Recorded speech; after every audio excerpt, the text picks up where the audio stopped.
is Robin Cook, and I want to welcome you here to my Cook to Flourish kitchen. I am so delighted to get to share with you some fun ideas for you and your family so that way you can flourish. I know that this year we've been talking about shining for Jesus, and right now we can be examples of Jesus in our own homes. So we can be working on our own health, being examples to our families, and helping each other to eat well and to nourish the temple that God has given us, because our bodies are a gift. So we want to steward this time well. And hopefully these are some ideas that you can see and taste and see that God is good. He's given us so many beautiful plans and foods to enjoy. And so I'm so excited to share with you some of our family favorites today.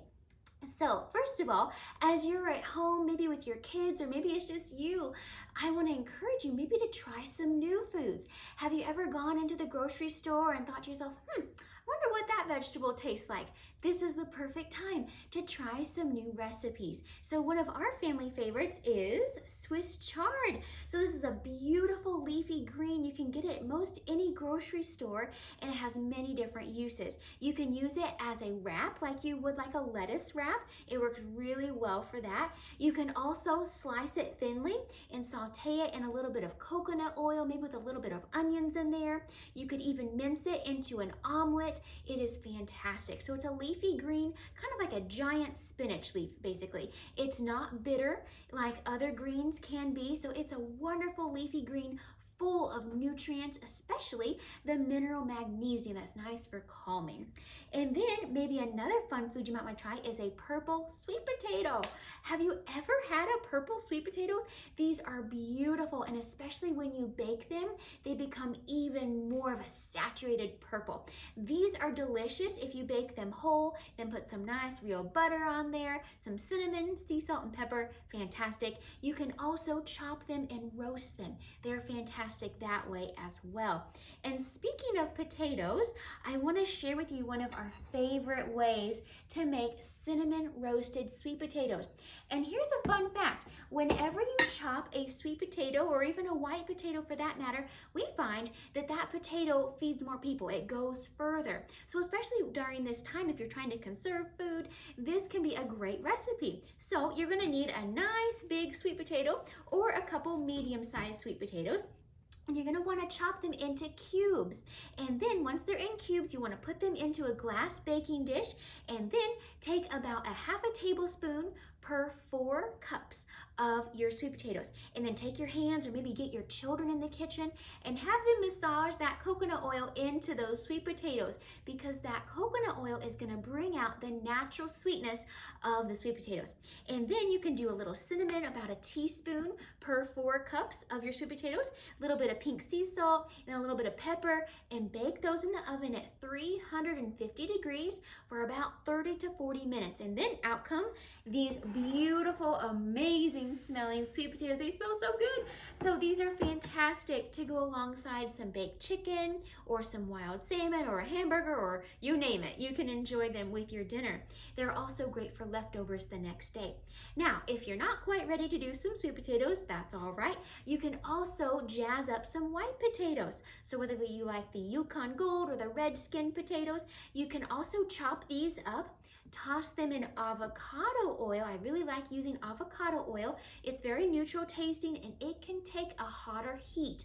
So I wouldn't cook with this over 400, but you can roast with this. It's really, really good. So toss your potatoes in some avocado oil, along with some pink Himalayan sea salt, some pepper, and then we're gonna add in even some sliced radish if you wanted to get adventurous and add some fun color.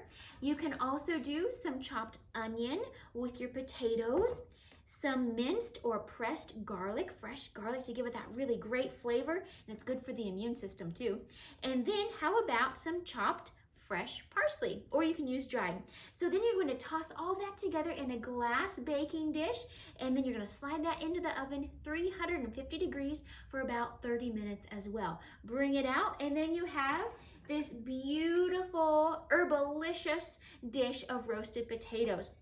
And then if you want to be a little fancy, it's kind of fun to be fancy sometimes, is you can take some of your fresh parsley and you can tear it and just garnish your potatoes just like that.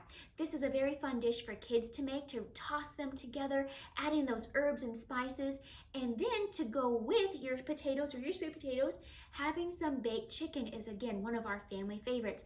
And your kids, they can help to decorate the chicken. And so how do we decorate a chicken? Well, we add lots of herbs and spices. So of course your sea salt and your pepper, and then we like to do some paprika, sprinkle that on there, maybe some rosemary, sprinkle that, some parsley, you can sprinkle that on there, and of course an essential is garlic powder. So garlic powder goes all over that chicken, and then put some water in your glass baking dish and put that into the oven until the juices run clear, or until it's to the temperature that you need it to be. So that is how you make a decorated chicken, and it is delicious. Baked chicken with either of these roasted sweet potatoes or white potatoes would be fantastic. Now, how about a salad? We can do a beautiful mixed green salad, and we can put in some fresh raspberries or some sliced strawberries, fresh or even frozen too, with a healthy balsamic dressing would be fantastic. And especially the strawberries during this time, because strawberries have vitamin C, and vitamin C is really good for our immune system. Another fun thing to get kids involved would be if they enjoy using herbs and spices on their food, they can even plant some too. You could start a little herb or vegetable garden during this time, and then they can harvest them later on and cook with them. How fun would that be? You can also make spaghetti squash. Now, if you haven't tried this, oh, there's so many different ways you can enjoy spaghetti squash. I like to buy one, wash it, and then poke it really good once or twice, and then put it in the oven at 400 degrees for about 45 to 65 minutes until it is slightly getting golden brown and it's tender.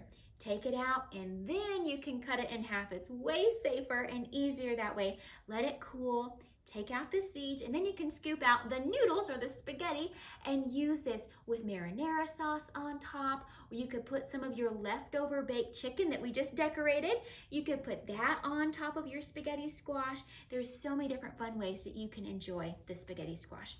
Now, a couple of snack ideas as you're still together and just trying to figure out new ways to eat healthy. You can take organic popcorn and use a hot air popcorn popper. And then you can drizzle extra virgin olive oil on top with some sea salt, and you are gonna think that you're at the movies. It is so good. You can even try to make some homemade hummus. It's very easy, super delicious, and really cheap too.